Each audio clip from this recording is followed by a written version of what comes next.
Good evening. Welcome to Mac and Talk number 64 for Tuesday, November 26th, 2024. Mac and Talk is well, first of all, I'm Chanelle Allen, your host, and I am glad that you are joining me now or later on via the recording.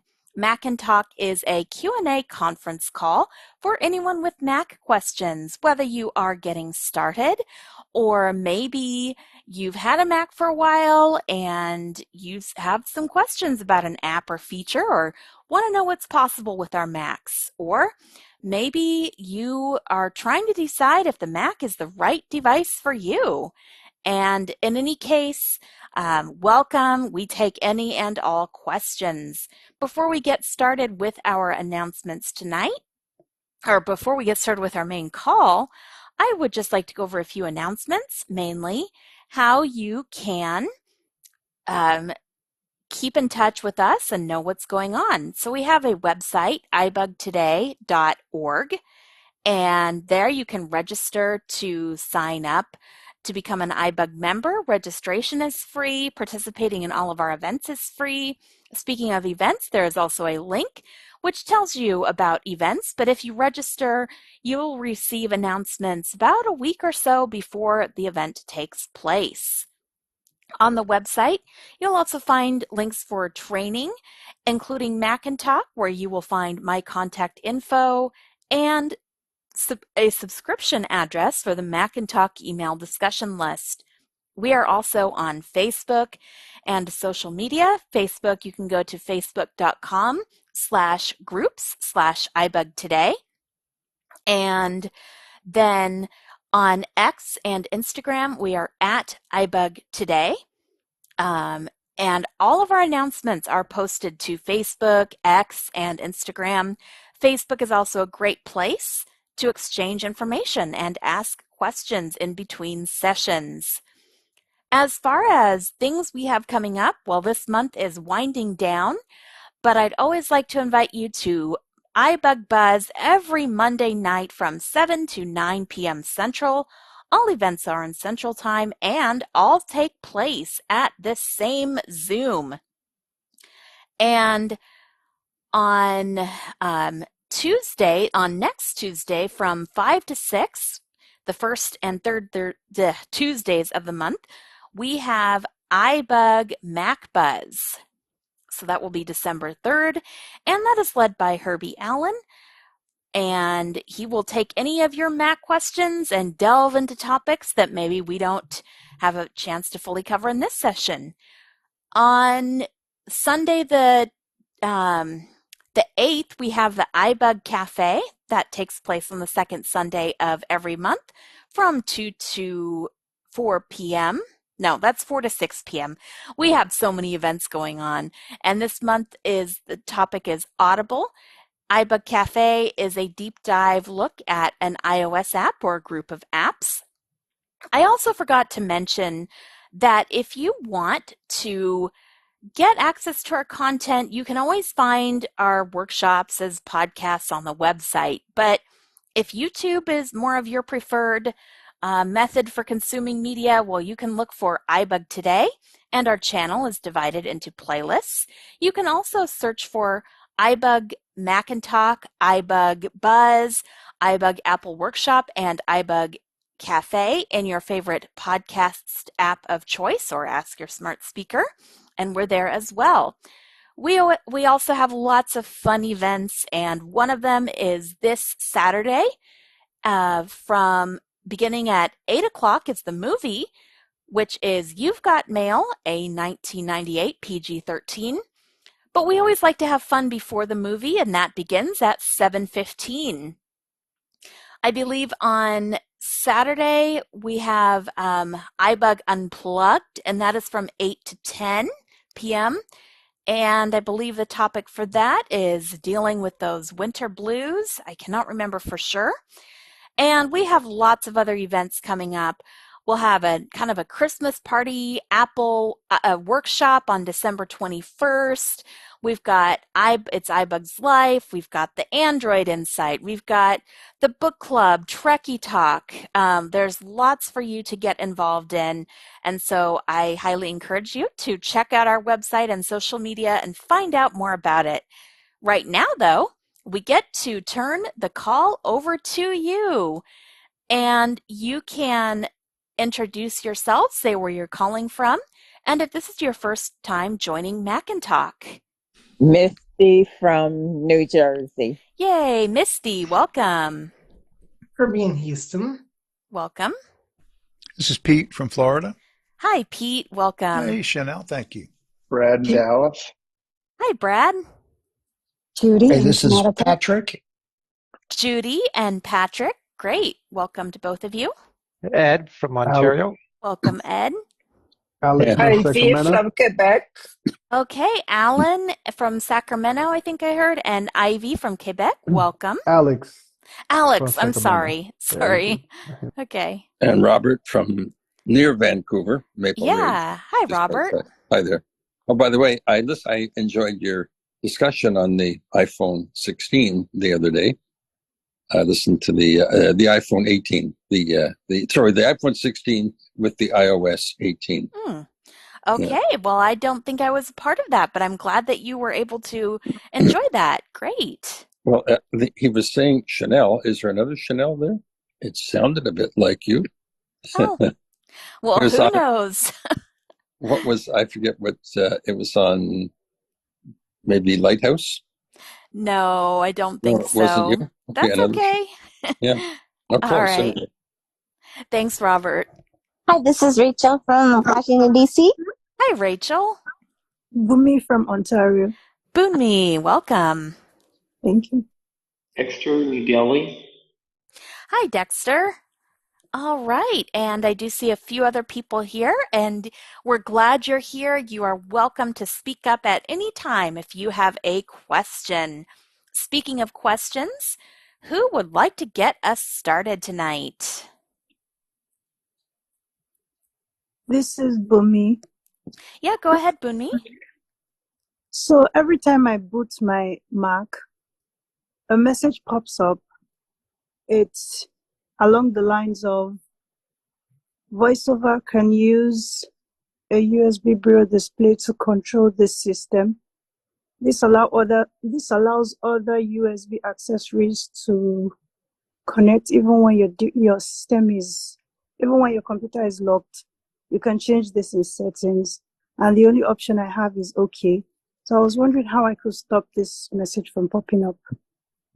Okay, so let me just, are you always using a USB Braille display when you turn on your Mac? No, I don't use it. I just connected it, but I rarely use it. So it comes up even when you're not using it, or does it only come up when you're using it? When I'm not using it, it comes up. All right. Does anyone have any idea? I know what she's talking about, but I'm not sure how to get rid of that, USB device message that you can use this device even when the Mac is locked. I've ever seen. This is Brad. Is this with a Braille display? No, Yeah. Other devices. with the Mac itself. With the Mac itself. I'm not familiar with this. I'm not sure that I understand. So I guess, when plugging in a Braille display via USB, or is it just a Braille display, or is it any USB device? The message pops up every time I turn on my Mac, whether the Braille display is Connected or not. And this is Brad. Yeah, go ahead, Brad. And this is a dialogue that pops up on your screen. Does it before or after you sign in with your password, or maybe you have it set up so you don't have to do that, but is it after you sign in and you're saying it's like a dialogue, or is it a notification in the upper right corner, or is it a system dialogue, or Yeah, it's a system dialogue. It pops up every time I boot after my system boots. Okay. And what does it say? Yeah, it says VoiceOver can use a USB Braille display to control this computer. This allows other Okay. USB accessories to connect even when your computer is locked. You can change this in Okay. settings. And then is there a button like to okay, dismiss, say like, yeah, Yeah, okay, I get it. when I okay, the message disappears, but when I reboot next time, it comes up again. And I would look at your device, what devices you have connected under USB, and inventory those, see what's there. You have a braille display with USB? The Braille display is connected via Bluetooth. That's what I meant. Yeah, by Bluetooth. It's telling you that these Bluetooth devices okay. I have never seen that before. I don't use a braille display. So what kind of braille display is it? The Mantis. Okay. Have you communicated with APH to ask them about, or I think it's manufactured by Humanware, right? Yeah, it is. Yeah, I'd talk to either APH or Humanware and see what they've. Of course, then they're going to say, "Oh, well, you're using a Mac," and they're going to, blame it on the Mac, and who knows what they'll do. I would also reach out to I know there's a list, for instance, for users of the Brilliant displays, and we've even had some people wanting the Mantis list, and they forward, or help people get on that list. But, asking on the Mantis list, now, is your Braille display successfully connecting to when you use it? Is it working just fine? Yes. Okay. So, I should try to do a Bluetooth Braille display with my Mac. I haven't done that in a while and see. Seems like I got that message before, maybe when I was having trouble getting it to work via Bluetooth, but yeah, definitely be in contact with APH or one of the support lists. Go ahead, Brad. Yeah. Don't you connect it through VO utility or like a regular Bluetooth device? It through VO utility. Okay. Yep. And is that yeah. So. And I'm sorry, I can't remember your name. What operating system are you running? Sequoia or Sonoma or what? Sonoma. Okay. Interesting. So this is Herbie. Yeah, go ahead, Herbie. If we're done, I have a new question, but hold on. Okay, just a sec. So have you updated? Are you able to update to Sequoia? I haven't updated. I haven't even checked if I have an update. Okay. It shouldn't matter. But yeah, it shouldn't matter. Probably, But you never know. But you never know. I always recommend updating whenever it is feasible. There's nothing that's nothing broken with VoiceOver. So, Sonoma's pretty solid. Yeah. Update. A few little quirks, but there's nothing that's. Wait, we're on Sonoma. Yeah. Well, no, Sequoia's the new one. Sequoia. Okay, I is so confused. 15 point whatever. Right now it's 15.1.1. Okay. You go from a desert to a tree, basically. Okay. Yeah. All right. Thanks, Bunmi. And let us know if you find out anything. Okay.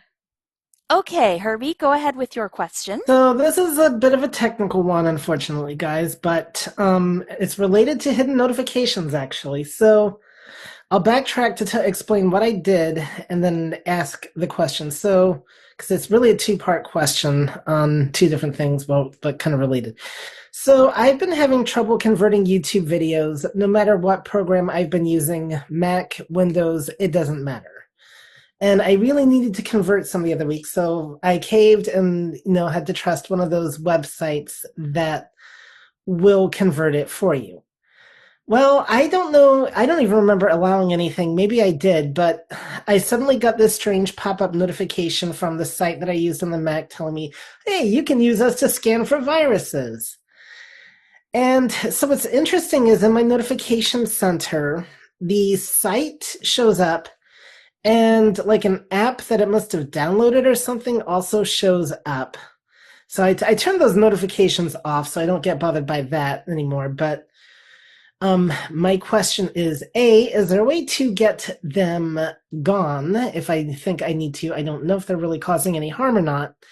And then B, has anybody in the last couple of weeks used any YouTube conversion programs on the Mac? And if so, which one have you used? And I do mean in the last couple of weeks, not like say 3 months ago. That does not count because they were working then. So All right, so let's take your first question. I'm still not totally sure what you want to get gone. I want to know, because what's weird is I've never seen a website show up in my notifications. You know where all the notifications are listed?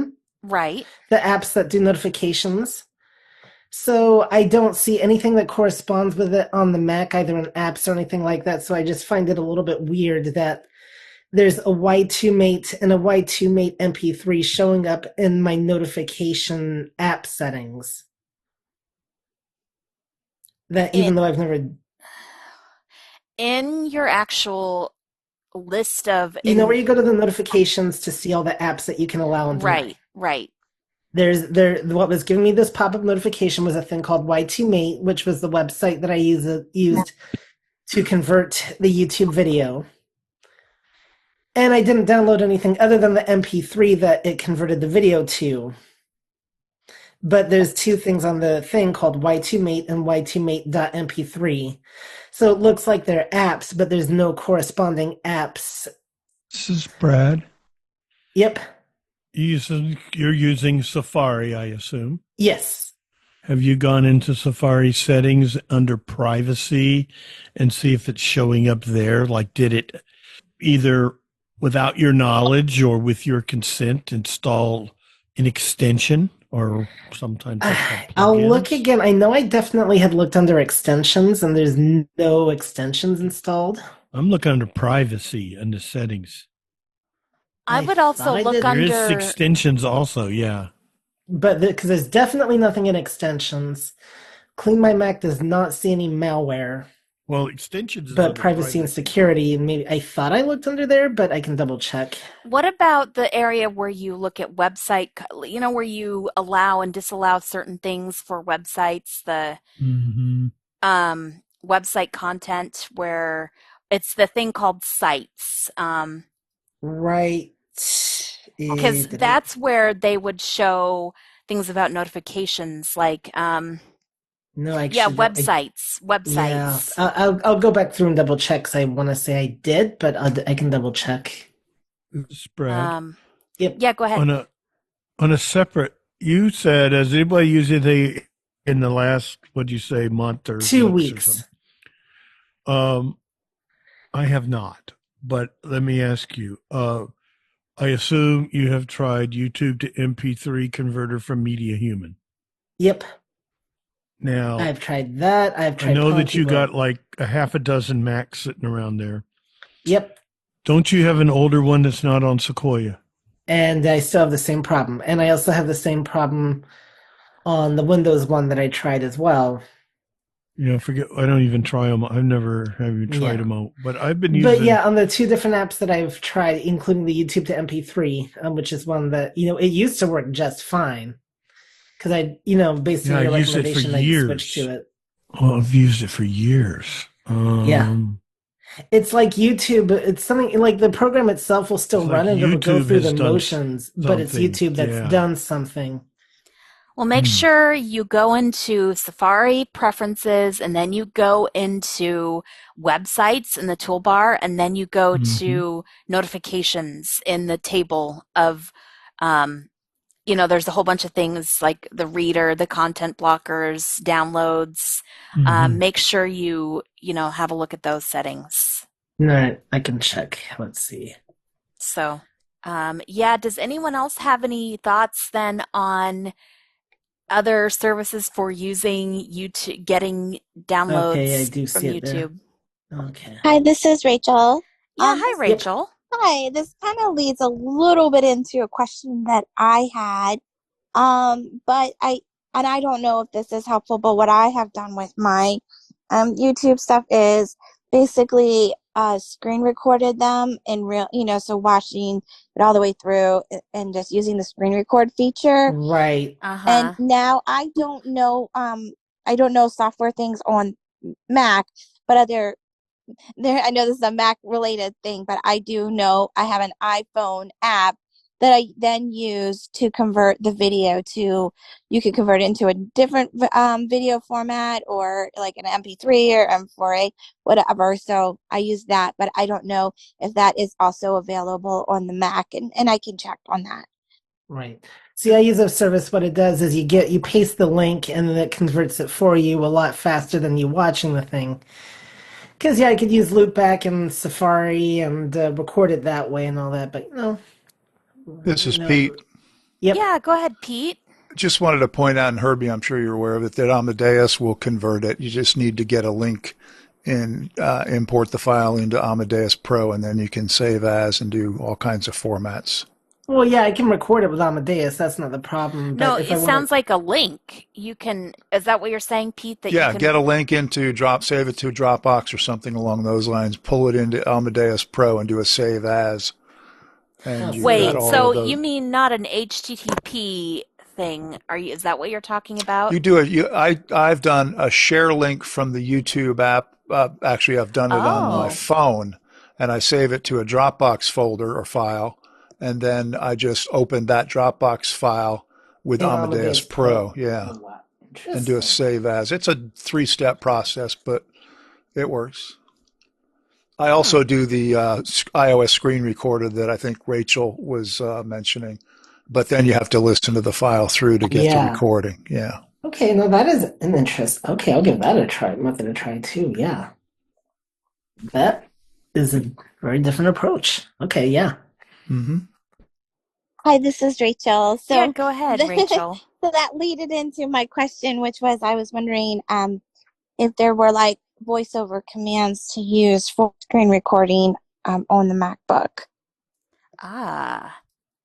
That's a great question. So I guess maybe how does one screen record on the Mac, and what voiceover commands do you use? Has anyone done any screen recording on the Mac? This is Pete. Yeah, go ahead, Pete. You know, I have not myself, but I have seen people who have done it, and I've seen a step-by-step process, but I didn't access that step-by-step process, try it, nor did I save it for myself. But I caught it on a WhatsApp group for Mac users, and they did say there's a screen recording feature, and it sounded very reasonable. So I'm afraid I don't have it for you, Rachel, so I'm only giving you half the answer. All right. Misty? Okay, go ahead, Misty. My instructor tried to help me, but for some reason, my Mac is not letting me do anything. It keeps saying recovery. I don't know what that meant. So we need to get your Mac out of recovery mode. Yes. This is Herbie. Go ahead, Herbie. That's simple. You can either just hold the button to turn it off, and when you turn it back on, it'll boot back up normally, or you can just go into the menu bar with VOM and, go down to the Apple menu, VO right to the Apple menu, and actually, I don't know if you need to VO right. You can just go straight down and do your restart or shutdown. And if you just do the restart, that should be good enough, and that'll get it out. Did you try that before, Misty? He had me doing all kinds of different things, like even holding VO and hitting the power button 3 times, and then and is this Apple? Herbie? This is Herbie. Go ahead, Herbie. So who had you holding down the power button and the VO and then the power button 3 times? Well, Cliff. Okay, but that was to turn on and off your voiceover. Well, yeah, because that wasn't coming on either. Oh, so you're in recovery mode, but your voiceover isn't working. Yes. This is so Brandon. how? Oh, okay. Why are you in recovery mode? How do I know? Why are you in How recovery and why? mode? That I don't know why. I don't know how I get even out got of it. there. Push the power button, hold it, and don't let go. Mm-hmm. and it will turn it off. I can't remember which Mac you have. 2019, I think. 2020. Is it a Intel Mac, or 2020 would be an Intel Mac? It's a Oh, well, MacBook Pro. I got a Touch Mac bar, Pro. correct? I do have a Mac Pro. Yes, but no, you have a MacBook Pro. Yes, MacBook But it has a Pro. touch bar, correct? Yeah. You got F keys, or do you have just a little solid bar you put your finger on and it feels like, like an iPhone screen, although it's real skinny and real wide? I think you've got an Intel Mac. Is that where we do the F and slide at the top, slide to the right? Yes, it's got that's that what I big. have. Okay, that's good. Just put your finger on the power button, hold it, don't let go until you hear the computer click, and it'll shut itself off. And then, like Herbie said, you can either push the power button, or actually on mine, if I just touch any key, when it's open and turned off, it'll just start to boot up. Yep, just press any key. And that'll get you out of, you just get out, or like Herbie said, sometimes it depends on what you're in, VOM, and right arrow one time and then open that menu and go down, or in the but if Apple she doesn't menu, have you her should find VO, shut off. Yeah. Right. You don't have that, right, because you're not in anything. Yeah, just hold the power button down until you hear it click. Yep. And, Well, I even had Apple support trying to help me, and she had me doing VO and I wouldn't. They're not. Yeah. Just push the power button, hold it down for 30 seconds. After about a few seconds, you're going to hear a click. And that's the sound of it turning itself off. And then let it sit. And as long as it's not doing anything, it's off. Yeah. And I think you could just touch any key on the keyboard and it'll wake it up, and it'll start it to boot up. Okay. Just leave the top up the whole time. Don't lower the lid. I left I had the lid up. I didn't close the lid. Yeah. Well, right. Well, do what they say, and just hold down the power button, and that should help. That should do the trick. Okay. Thank you. Yep. Thank you. All right. Next question. So this is Herbie. Yes. I don't have a question, but I know two of our students have had questions, so that would be a great time for them to ask them. One was about remote connections, and the other one, I forget what the other one was about, but they know who they are. Yeah, I forget what the other one was about too. It was about Zoom volume. That's right. Okay, yeah. So who wants to ask a question? Actually, I was wondering about it's Ivy, sorry. Is there a way I can increase the volume when I am on a Zoom with quick keys rather than going into the whole setting of the Zoom? So which volume do you want to increase? The Zoom volume or the of I want to increase the volume of people on the Zoom. Okay. This is Herbie. Go ahead, Herbie. Your best option is an external app called SoundSource, because you can't make anything louder, separately from VoiceOver, unfortunately, by default. But SoundSource will let you do that within its little applet, and so that would be turning up the system volume. Right, but it will make VoiceOver louder along with it. Okay, make VoiceOver quieter. Yeah, it does increase the volume of the VoiceOver, but it wouldn't increase the volume of the Zoom. So how are you adjusting the volume? Right now, I'm not. Right now, I'm wearing AirPods so I can hear it better. It's directly in my ears. If you press VO and the plus sign, that should adjust the system volume. Yes, that should it does. It does, but it increase? Makes VoiceOver louder too, right? Yeah. Hold VO Command Shift, and hit any arrow key to open the attribute rotor. If they call it the voice attributes rotor if you're on Sequoia, but it's the same thing. VO Command Shift, hit any arrow key, and then use right or left arrow until you get to volume. Yeah. And then you can go up or down arrow to increase or decrease the volume of voiceover relative to the system volume. And you can turn voiceover down. And we talked about that, I think, at the end of lesson 1. So if you need a refresher on that, but Brad explained it exactly what you do. So give that a try. Okay, thank you. Can you repeat that, please? That process. VO Command Shift. VO Command Shift and any arrow key. Simultaneously? No, hold VO Command Shift down and don't ever let go of it. Don't ever let go. Don't let go. Reminds me of a song. Hit an arrow key and let go. It's going to open the voice, any arrow key, up, down, left, right. It's going to open the voice attributes rotor. If you're running Sequoia, it is now called the speech attributes. No, it used to be the speech attributes rotor. Now it's the voice attributes. Doesn't matter what they call it. It's the same thing. Right. It'll open it up. Okay. Then you use left or right arrow to change categories. Right. And it's a big circle. It doesn't matter which way you go. I remember that. Going to come back where you started.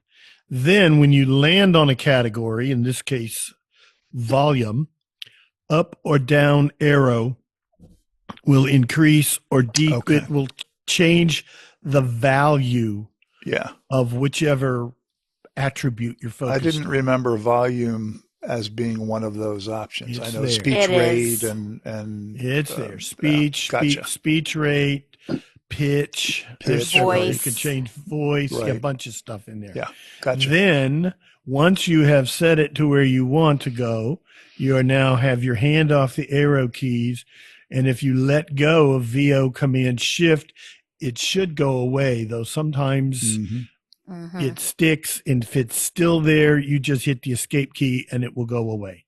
But then you can do your VO plus sign and adjust your system volume. That's the system volume. That's the system. I know, but you've already adjusted your voiceover in relation to that system volume. Correct. Using the other. You know, when I'm on Zoom, I find I lower mine voiceover volume to about 50. And then maybe even lower. It depends on how loud the Zoom stuff is coming in. But then when I'm done, I tend to put mine back to 85, 90%. I never put it all the way too loud. Thank you. Go ahead, Herbie. So yes, first of all, it is in the rotor right after pitch if you're VO shift arrowing right. VO shift command arrowing right, so it's right after volume is right after pitch.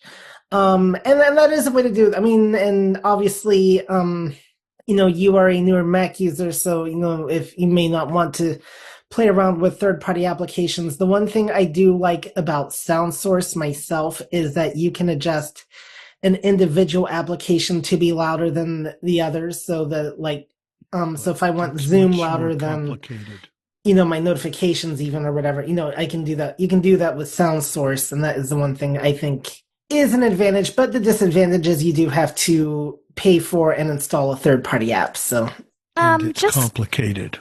It is. And to go back to, this is a nice review of the speech attributes rotor, whatever in the world it's called. One thing, we talked about in class is that if your fingers like mine get tired of holding down VO Command Shift, you can press VO semicolon, and that's the Control Option lock on, and you can have that on temporarily while you're making those adjustments. Then all you would need to press is Command and Shift.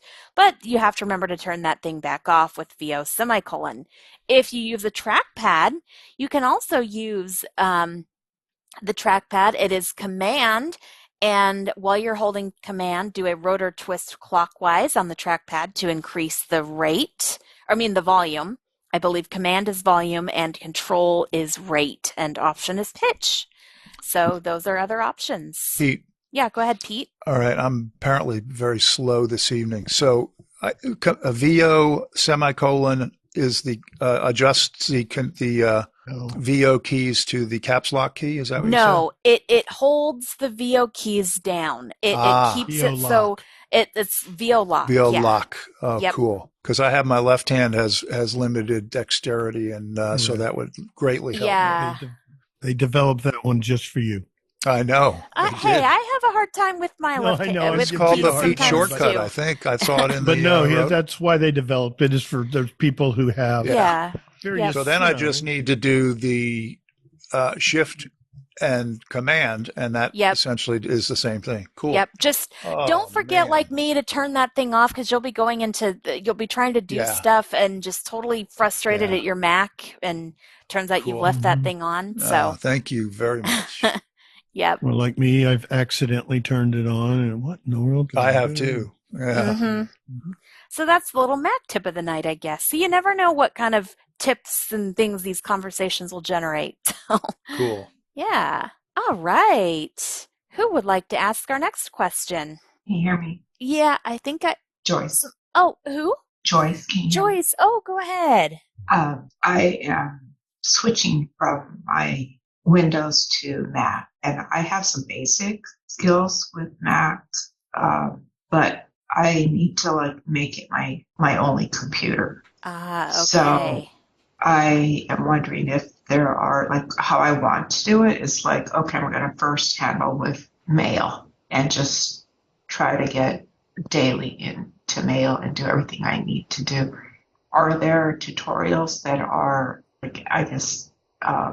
narrow in scope, like mail and certain tasks I want to do? Right. Yeah, that's a kind of a good approach, to take tasks that you want to do and learn those. Let's go ahead and see This what is other. Pete. Yeah, go ahead, Pete. You can access the iBug Today YouTube channel, and one of the playlists on that YouTube channel is the Mac training class. And what it provides you is recordings of the lessons that Chanelle and sometimes Herbie have provided in the full-blown 12-week Mac training class that iBug Today provides, which you can pick out the individual topic headings, titles, including mail. I think there's at least one lesson dedicated to mail, maybe two. There's one on the Finder, probably two on the Finder, also on various other topics. And you can listen to those at your leisure. You can play pause, you can rewind, and use them basically like a recorded tutorial. I've gotten a great deal of mileage out of them. It's an excellent way to do it. That's just on YouTube. It's not on podcasts. I think it would be on podcasts too, would it not, Chanelle? No, it is no. Not on? Okay. But YouTube is a very simple app that you can download on your for free on your iPhone. If you're an iPhone user, probably on Android if you're an Android user. And then you just open the YouTube app and you can type in the search bar iBug Today. It brings up the iBug Today YouTube channel. Just flick down to playlists, and there's a variety of playlists for each of the product lines that iBug offers in terms of training classes. There's the iBug Buzz, which is our Monday night iOS Q&A session. There's the iBug Cafe, and there's also the Mac training class, which is its own playlist, and it lists all of the lessons that have been recorded from the previous training class, which I guess would have been in the spring, Chanelle, the most recent. Yeah. I don't know if the most recent has been put up there in a while. No, okay. But at least from within the last year and a half. And not much has changed, so you can certainly get a pretty good feel for Mac navigation and whatnot. Okay, thank you. Good luck.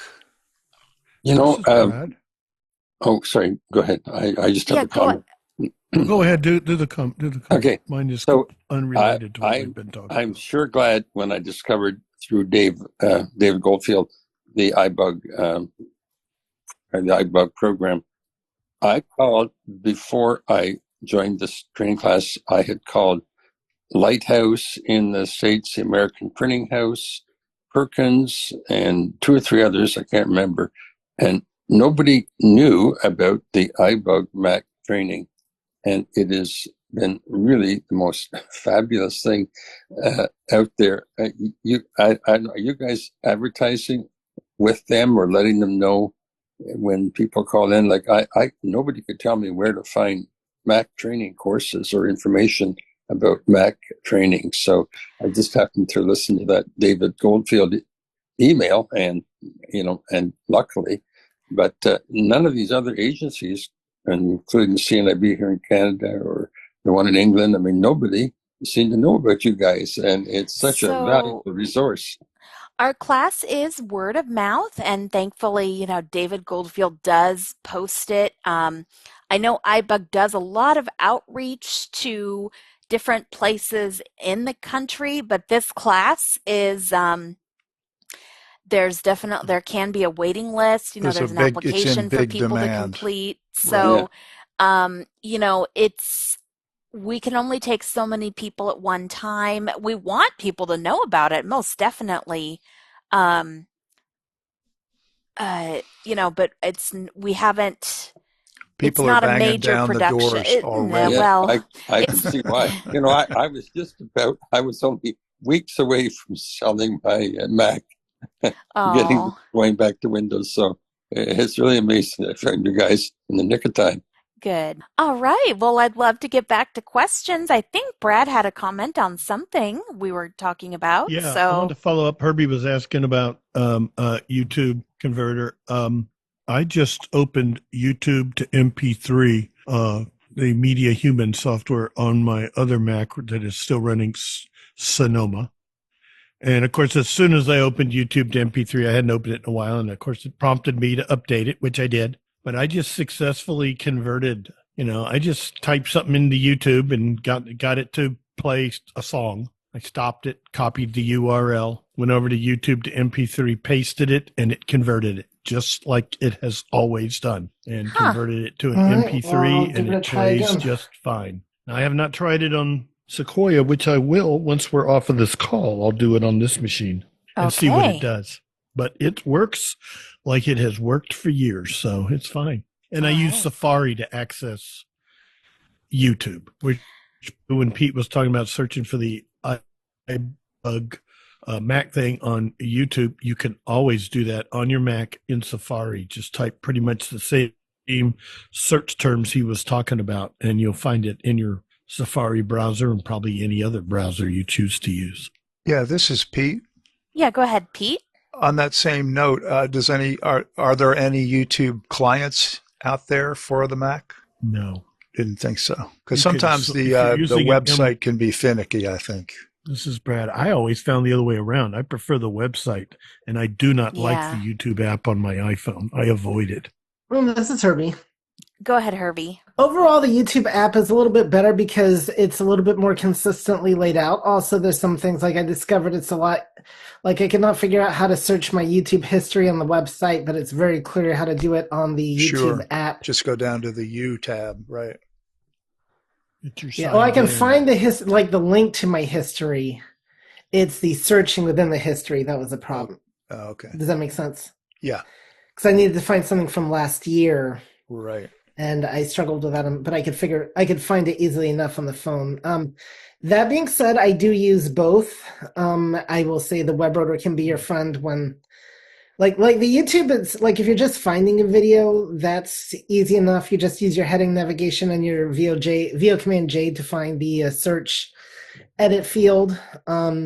It's if you're wanting to get into the weeds of YouTube a little bit, that's where I find the app can be a little bit more easier. So I can do my VO lock command and then just use Command J. You wouldn't even have to use VO lock. You could just have your quick nav on if you're going to use it that way. That's true too. Okay. Cool. Thanks. It's just amazing how we all have different preferred methods of doing things, and for one person an app is easier and the other. Anyway, go ahead, Brad. Did Herbie say he was using VOJ or VO Command J? VO Command. J. Okay, VO command, yes. And then if you're on a Yeah. website, you turn VOQ to turn on single key navigation is what you would have to do in order to use just J. Or just use your numpad and do 07 for the previous form field, which is the equivalent of VO command shift J, and 08 for VO command J. The numpad is if you struggle with finger dexterity, or even if your fingers are just lazy like mine and get tired, the numpad is your best friend. The numpad commander, you mean? Yes, yes. Yeah, I do use it. And you use that a lot, Pete. Yeah. I'm not familiar with those commands, though. I just use the basic. Oh, I don't think those default. are ones that I made up, but those. No, I'm sure you didn't, but I don't. Yeah, I'm just. I know I've added some of my own, but I'm pretty sure those are standard 07 and 08. Okay. The 0, Pete, is a modifier. Okay. It's cool. like it's on the numpad commander. Right. It's like holding down control or command and then pressing. Yeah. Because it is a modifier. So and where is the 0? Bottom left. It's a big bottom button left. on the bottom left of the numpad. Yeah, it's the big rectangular key. The big one. Okay. Yeah. Yeah. And like 04 is previous heading, 05 is next heading. So I don't even have a need to use quick nav on the web, anymore. No, I love numpad, but I need to expand its use. Get Pete a Fisher Price numpad. Exactly. A what? Fisher Price. For 7-year-olds. He can attach it to the side of the playpen. Oh, okay. Touche, huh? Okay. We used to have. Thank you. We used to work in this assistive technology, and we dealt with people with a lot of dexterity issues. So we had these large print keyboards, and I swear they look like something from Fisher Price. I remember those. Yeah. Didn't ZoomText have keyboards like that? ZoomText had key covers. They did. They don't anymore. They don't. AI squared doesn't exist anymore. Right. Well, do we have any more Mac questions? Anyone want to? This is Patrick. Oh, yeah, go ahead, Patrick. I was going to ask something too. Go for it. Patrick and then Rachel. We'll make sure you're next, Rachel. Okay, so we were talking earlier about helping other Mac users, and if there were ways to remote into the person you were going to help into their Mac from your Mac. And I was wondering if there were third-party apps to do that or built-in apps to do that. I know in the past I have used TeamViewer, but I haven't used it in a while. I haven't used it Mac to Mac. I've used it Mac to Windows. This is Brad. Yeah, go ahead, Brad. What Herbie and Chanelle were talking about before the call started, Remote Incident Manager is by far the best option out there. TeamViewer had some accessibility issues. It was okay. We used, I would use it a lot with Ira, but even Ira now is using Remote Incident Manager. You get 30 minutes free every day. If you're providing help. If you're receiving help, it's up to the other person, if they're paying for it or whatever. But a lot of, AT training now is done remotely using Remote Incident Manager. It works on both Windows and Mac, and it allows, if someone allows you, you can remote into someone's computer, and it's a lot, and take control of their computer. It's a lot simpler than like Tandem on JAWS, because you always had a complicated code you had to type in. This, you can make up your own code, like help me, or even one letter will do it. But the person who's the controller comes up with a keyword, and then you type they type it, and then you type the same one into yours, and you connect. Boom, done. And you can have sound, so you can, wear a headset and talk to each other through it. You hear the other screen reader. It's fantastic. All right, thanks. I'm going to give that a check out. Awesome. It is a great service. And do you know if they've worked out the problems, Brad, that they've had with it in The Sequoia? only problem with it is, from what I understand, is remote access. Maybe you have a computer at home and you want to access it remotely. Now, that's another service that you pay for from Oh, them. okay. And from what I understand, that was really the only problem it ever had with Sequoia. And I think they could have been more clear when they sent out a notice, emergency, do not update to, they Yeah, should have said, if you're using remote access, you don't want to update because you can't do it. There's a new security thing in Sequoia, and you kind of have to have somebody on the keyboard on both ends in order to initiate a session now. okay. But that was one of the things that they have where you can remote in to like a computer. And I can't remember if you have to pay for that on a per computer basis. I think you do. But maybe, you travel, you're not at home, and you, for whatever reason, remote into your computer. I know Jonathan Mosen uses it because he's got a computer at home that runs his radio station. And when he's not at home, he needs to access it. So that's one reason, to have something like that. Other Right. reason, but that was the issue, was remote access on the Mac. That makes sense. Okay. All right. Excellent. All right, let's go to Rachel. Hi. I think I might have I don't know if it's like a random question or not. And I'm just going to reference that I do this on my iPhone, and I'm trying to find a way to do it on the MacBook. So that's why I'm asking. Uh-huh. On the iPhone, I have enough vision that I can I like to make sometimes my own like text tones and my own ringtones, and I put them into GarageBand. And I was just wondering, I think that I was wondering if there was something like that. I know GarageBand can be on the MacBook, but I know that it doesn't really work well with voiceover gestures, I thought, or voiceover commands. But if I'm wrong, that's cool. I just wanted to know if there was a way to like what app or something that I could use on the MacBook to create like customized text tones and ringtones.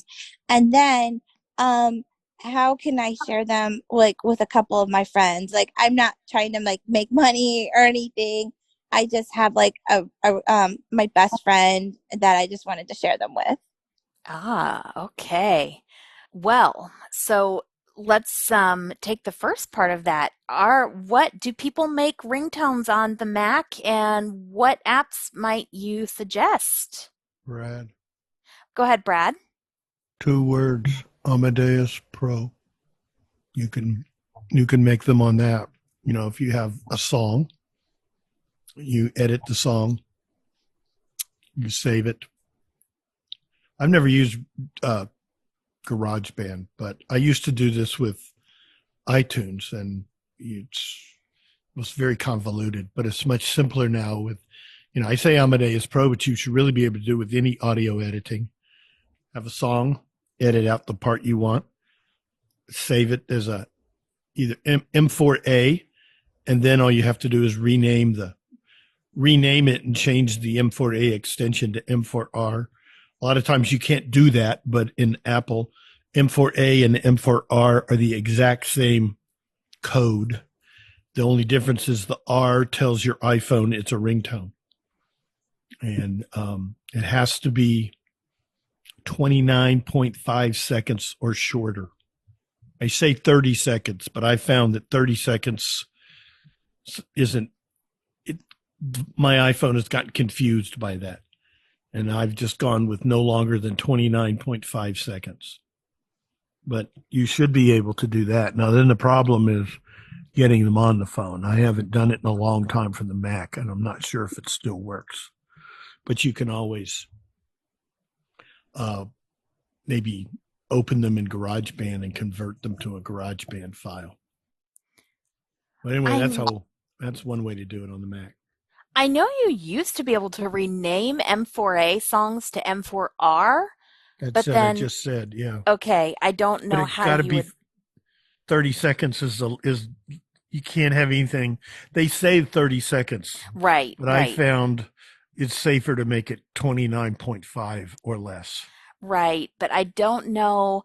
Does anybody remember or know how you then import the ringtones to your iPhone? It involved dragging and dropping, and I haven't This is done it in a Herbie. while, and I'm told it doesn't work like it used to.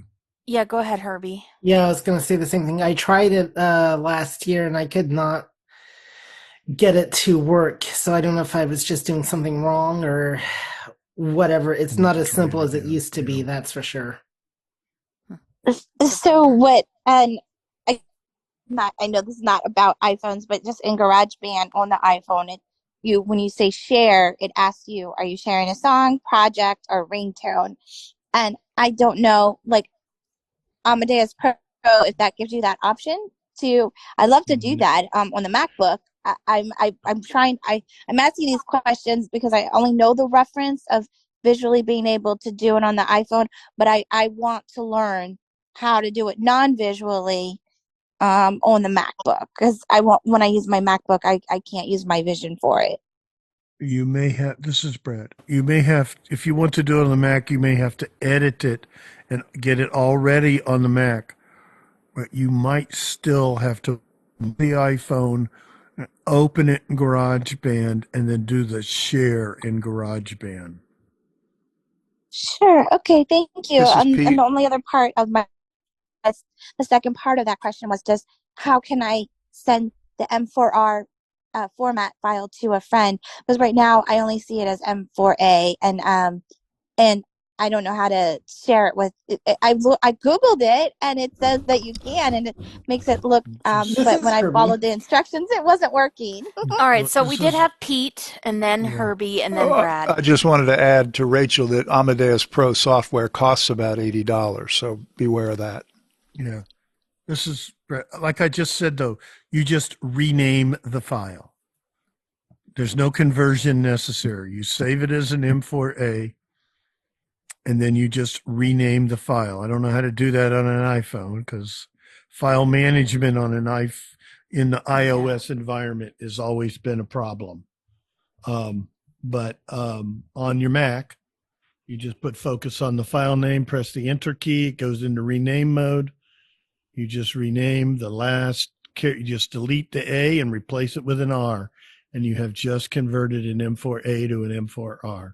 Done it many times. It won't work in any other file type, but it will work with an M4A to an M4R or vice versa. Yep. All right, and then Herbie? I was going to say the same thing as Brad, and then just sharing the file. I mean, it's a physical file, so share it like you would with any other way. Put it in, like, if you have a shared Dropbox or some other thing, you can put it in that, or use the share sheet if you're on the phone. But then how does that person get it in as an actual ringtone? They'd have to use the iTunes or music app and hope for the best. Or use GarageBand, like she said. You open it GarageBand, and she said there's a share. What about, one option that might work is that Walter app. True. Oh, yeah. WALTR. Yeah. That's true. I think that one's Mac, paid, right? but yeah, that's a Mac. I think it was Mac and Windows.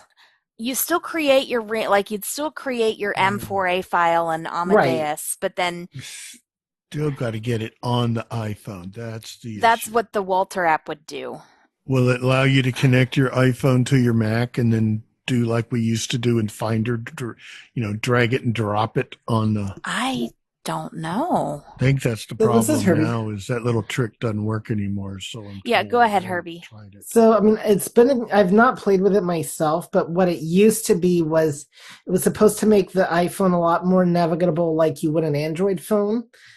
And so there was a place where you could just paste in like the ringtones or whatever. I don't know if it works that way now because I've never used it myself, but it was an option a couple years ago. But Apple has made so many changes too that it's almost a lot easier if you can find the ringtone that you want to purchase it instead. That's a whole lot quicker. Thank you all so much. I appreciate You're it. welcome. I know, but I just like creating like fun ones, just from different sound bites and things like that. And I thank you so much. I'm running right now Sonoma only because I wasn't sure if I was ready to update to Sequoia like while I was in the class and everything. So thank you so much. And I was looking to getting the Amadeus Pro. I just wasn't sure if it was like subscription based or just a one-time purchase. It's a one-time So purchase, this right? is Herbie. Yeah, go ahead, Herbie. The trick with Amadeus Pro is get it from the website, not from the App Store, because then you get a 30-day free trial. Oh, that, yeah. This is Pete. Also, then you get there's a built-in ringtone kind of a save as feature in there, or a name it feature, which you don't get on the App Store. I got mine off the Mac App Store, and it did not have that same feature. I can still do it, but it takes 3 or 4 extra steps, and I don't remember what they are. But again, if you want to get into audio editing, doing more than just ringtones, the Mac Amadeus Pro is definitely a really good audio editor. Get it from Been the using website. it for 10 years, yeah. You've been using it for 10 years? Is that how long you've been? I want pretty close, maybe 2015, maybe 2016, so probably 8 years, 7 or 8. Yeah. I used GarageBand for a few years when I first got my Mac, and it was usable, and that was a previous update for the software. And since then, I'm not aware that it's accessible anymore, like you said, Rachel, on the Mac. But when I was using it, it was 6.5 or something, and it was accessible, but very clumsy. And when I got Amadeus Pro, I thought I died and went to heaven. It was so intuitive. This is Brad. I've never been able to make heads or tails out of GarageBand on the Mac. It just makes no sense to me. Me neither. Yes, Amadeus Pro is pretty. Even I can do it. I think the difference is GarageBand is really for people who are musicians, and it's got a lot of music stuff in it that just doesn't make sense. And if you don't do that stuff, then I don't know. Yeah, it's got beats and measures, but as well as time frames like Amadeus does. But it involves, when you're editing an audio file, you're actually cutting it into 2 segments. If I want to cut out a 3-second segment in the middle of a song, I have to first go to the beginning of that segment and cut the file into 2 pieces. Then I have to go to that second piece, which has the 3-minute segment in there, and then cut it again. And what I end up with is the middle piece. So it's very cumbersome. That does, yeah. Yeah, this is Herbie. I was going to ask, how much have you done with multi-track editing with Amadeus Pro? Because a lot. A lot. Yeah. How can you get it to, like, have you ever, like, I have a lot of issues, like, sometimes I might have several tracks, and I realize I wanted to make a change to one track, and I have trouble getting it to focus on the one track and take the changes, and things get ruined that way. So right, they get all out of sync. Yeah, they get out of sync, or the changes. The echo will last for like a few seconds, but it won't take to the rest of the track. And I don't know, is there anything if you put the option before your delete, it deletes in all tracks simultaneously at the precise point. So if it's a matter of cutting it and in all instead of just one, because cutting one will get your timing out of sync, then option delete will take care of that for you. Otherwise, it's very cumbersome, and the more tracks you have, the more difficult it gets. Yeah, but I've done multi-track interviews and podcast files, and you just have to really pay careful attention to what you're doing, because you can get lost, and if you get out of sync once, then you're going to be spending the rest of the hour of your interview trying to get it all even for the rest of the file. But option delete is a real godsend as far as keeping yourself on track on all tracks. All right. Seems like you use the option key a lot in Amadeus Option You do. Home to, yeah. Mm-hmm. I just wish I could, it's probably just takes practice, be, more precise when editing or milliseconds or.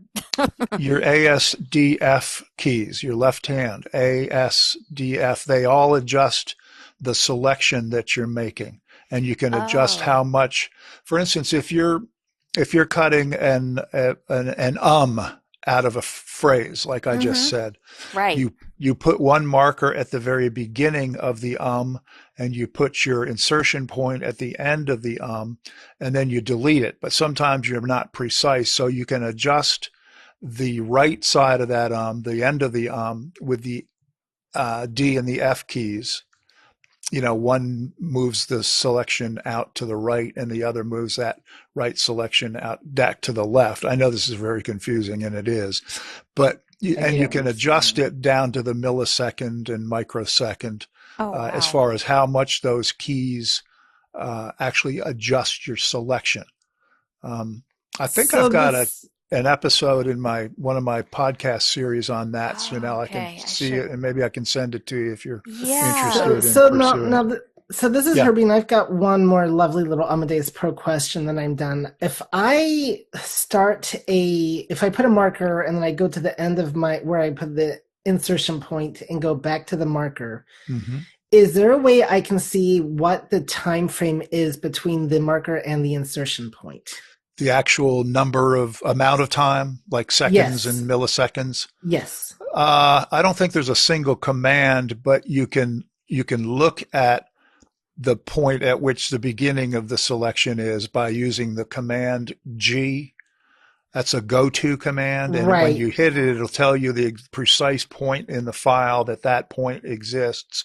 And then you can do it at the end of the selection and then do the math. Right. Yeah. I just wish there was a way, because there's some types of editing I do where it would really I can cut and make it into a new file and then just measure the new file. But it'd be very useful to see the actual time. If I could just do the time frame, then I could go to the other file, cut out the time frame, paste it, and that would save me a lot more work. But I bet it would. I don't know. There may very well be, but I haven't encountered. I can do. Well, I tried asking Cliff, who's supposed to be an Amadeus Pro expert, and he got stumped with that one. So, now Cliff learned it from me. Oh, okay. Well, in that case, yeah, he used my Amadeus Pro tutorial series, and he called me like 35 times on it. And he does know it he does know it probably better than I do by now. Don't know if you're listening to this live or the podcast, Cliff, but we love you. So yeah, I love you, Cliff. Yeah. Yeah. He's a good guy, and he's very good with Amadeus Pro. All right. But Herbie, I'll look for that, because there may be a way to just use like a go-to command on the because I could just see the time between the marker and the insertion point. Ooh, that would be nice. All right, I'll look. All right, so if we've gotten the audio talk out of our systems, which I know, we can keep it going longer if you'd like. Well, a lot of it goes over my head, but anyway, do we have any other questions? Because we want to be friendly and not exclude anyone. Just one last quick thing. Sure, go ahead, Rachel. Brad said that he was going to follow up. I'm sorry. Brad said he was going to follow up about that one insertion point from his. Is that a link or something that he might? You're breaking up a little bit for my voice stuff as well. Oh no. Okay. Yeah. So what was it that he was going to follow up on? When Herbie and Brad were talking about the insertion point for the cutting and the time stamp for that. That's me. I'm Pete. Oh, Brad, Pete, Brad's so the sorry. other. Brad's the other old man talking. Yeah. Oh, I'm sorry. Yeah. That's all right. I was going to look it up and maybe get back to Herbie. Are you interested in knowing that too? Yes, I am. I just wanted to add just to see if I could be connected with that as well. Thank you so much. If I find anything, I'll let Chanelle and Herbie know, and then I guess Chanelle can get word to you. Sure. Thank you so much. That's I it. know Thank you. I'm not optimistic because I'm not aware of how to do that now, but I will do some research.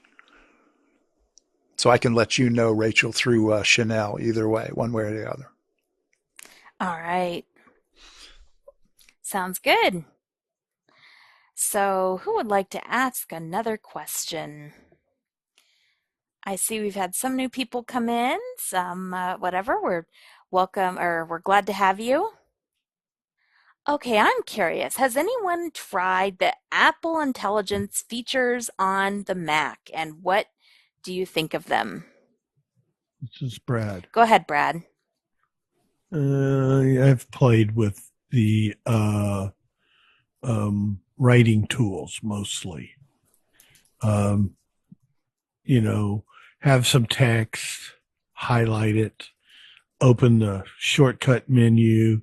There's an item in there called writing tools, and it's open the sub menu, rewrite it as friendly or concise or professional. I think they're gimmicky. Yeah. I've played with it. I have demoed it on a monthly thing I do. I have a little excerpt I copied and pasted out of Wikipedia about the Dalton gang train robbery in Oklahoma, and make it friendly. It sounds like some young hip kid wrote it. Everything, it changes adjectives, adverbs, inserts cool in there. It's neat. I mean, I would never. It's not how I would write. Concise. I couldn't tell that it really did anything. It didn't seem to shorten it much. Professional. I write kind of, I write dry and professional anyway, but this was an article off YouTube. It changed it. It just changes some adjectives and adverbs and, it's neat, but.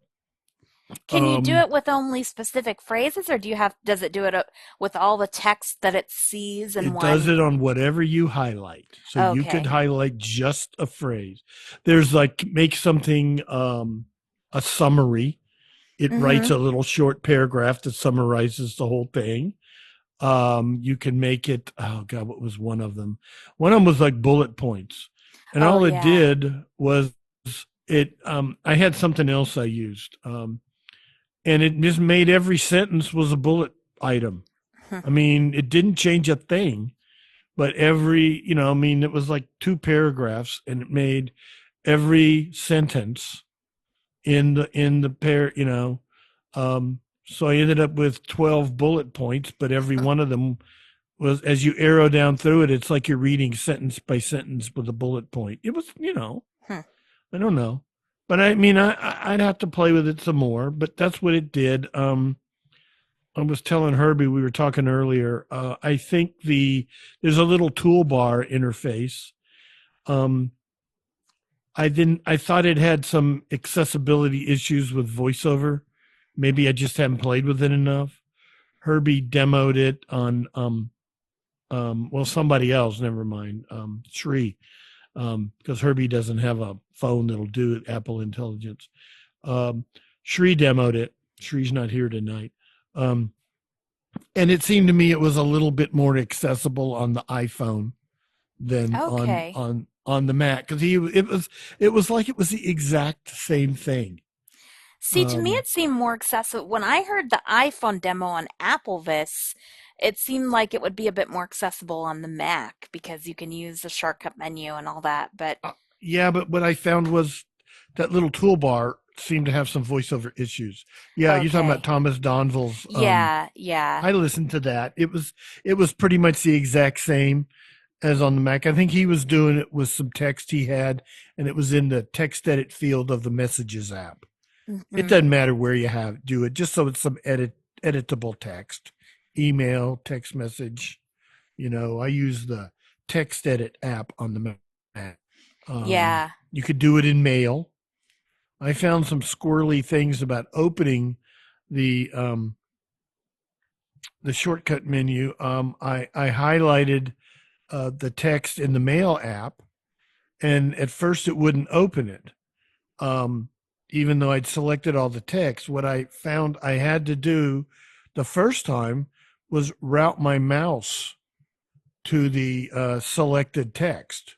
Oh, wow. I selected the text. I did VO Command F5, routed my mouse to it, and then used the shortcut. Open the shortcut, meant VO Shift M, and it would open it.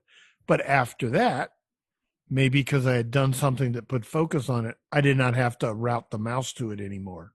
So it was just strange. Maybe it was me. Maybe it was user error on my part. I don't know. But it was interesting. I can confirm. I was just now a little bit ago trying to write out some notes, for this call because we put up summaries, and I was apparently remoting isn't a word, so I was selecting my phrase and seeing if it would kind of put the phrase differently. Stuff like that. Yeah. And so I was seeing if it'd put it differently, and it was having a hard time. So I turned off voiceover and turned it back on, and then I was able to get into the shortcut menu and all that. But yeah.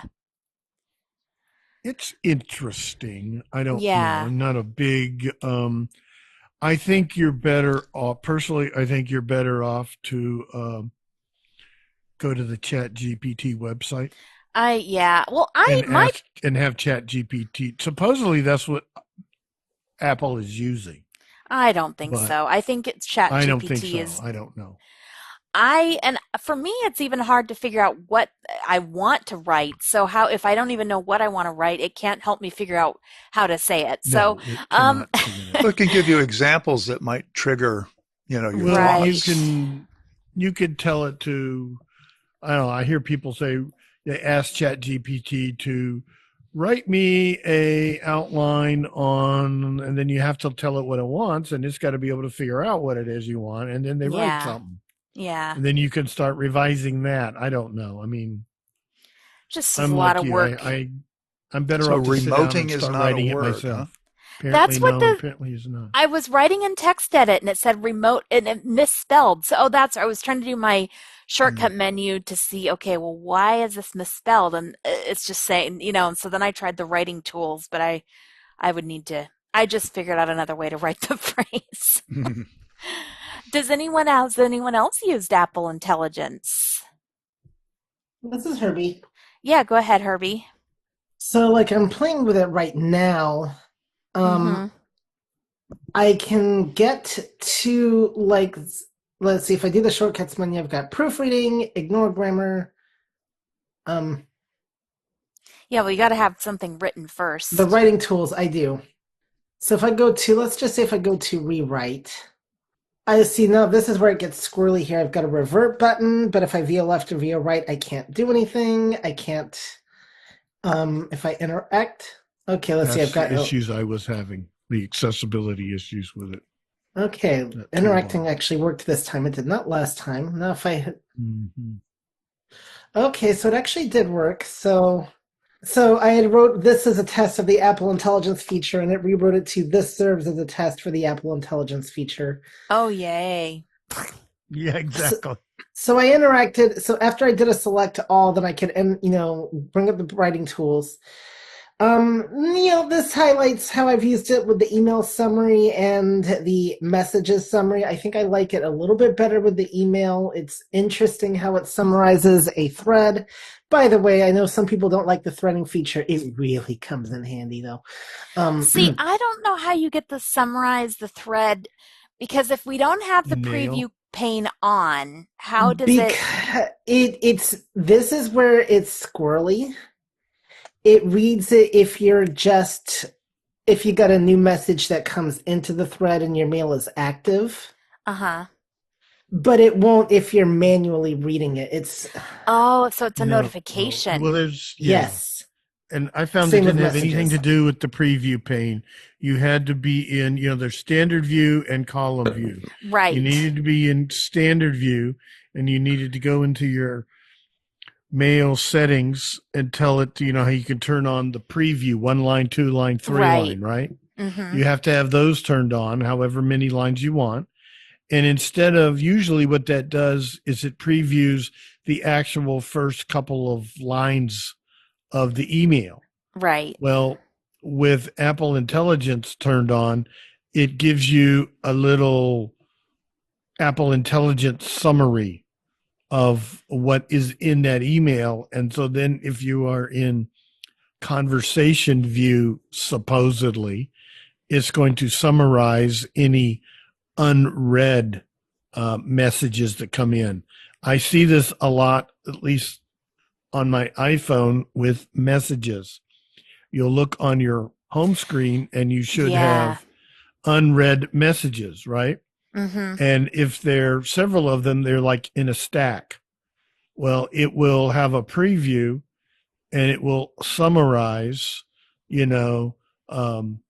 or 4 messages. Maybe like we have these texting groups in ACB community. Somebody needs somebody to cover a call, and then 2 or 3 people, and it'll give a little summary. Now, oftentimes when I open those up, I realize there was a lot of valuable information that wasn't included in that summary. Yeah, I've noticed it for the iBug colloquy, and normally I don't. One too. I haven't, but I don't really pay too much attention to my notification center, but I did see the summary in the message app itself. But I think from what Herbie's saying, the mail summary is only in notifications, or is it in the mail? So we're inbox list. This is Herbie. Yeah. Like, one thing I really do like about the mail summary feature, probably the only thing, is now, like, so if you have your mail open, you get an incoming mail. Well, now instead of reading that entire long email, it summarizes it so you don't have as much to hear your voiceover going through if, like, let's say you're far away from your computer. Right.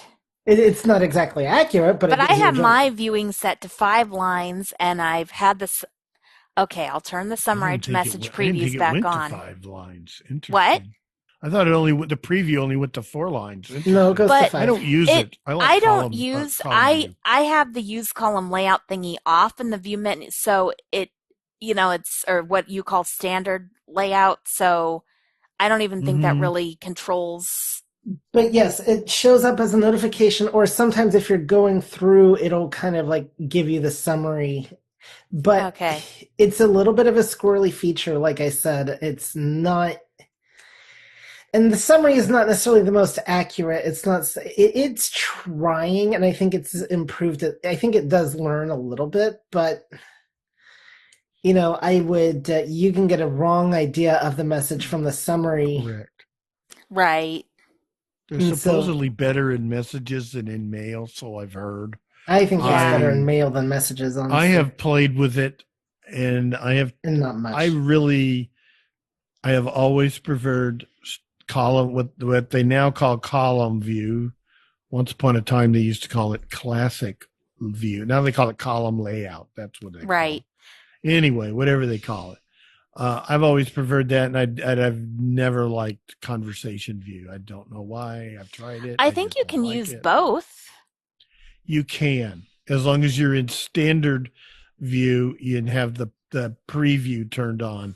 It may be more useful there because it will in a conversation, it may preview, just like in messages, it'll give you a summary of whatever unread messages there are. See, I have the column view thingy unchecked, but as I'm arrowing through, I still hear the first however many lines of the email, and setting the number of lines doesn't affect anything. You don't get those if you use column layout. You don't get the previews. Right. And this is Herbie. Yeah. I just want to say that as a member of the ACB conversation list and the very revived bits lists, I really love Conversation View because I can decide if I want to look at the thing or delete it all in one block. So yeah, but the number of lines for the preview makes no difference when you're in whether you have it at 1 or whether you have it at 5. It doesn't make any difference when when the use column layout thing is unchecked. You don't get previews. You saying when it's checked or unchecked? Unchecked. That's because you're in standard view. You don't get previews if you using column layout. Right. But just if don't get 'em. but if you can still be in standard view and have the reading pane to the right collapsed. That's different. Okay. Oh, I have that collapse. I never use it. Yeah, me too. Because if you up and down arrow through your emails, as soon as you pass over something, it's marked as red. It becomes red. That drives me crazy. crazy. I only want it red if I actually open it and read it. So I collapse that horizontal or vertical separator and it's a vertical separator. Get rid of any preview pane. Yep, this is Herbie. Yeah.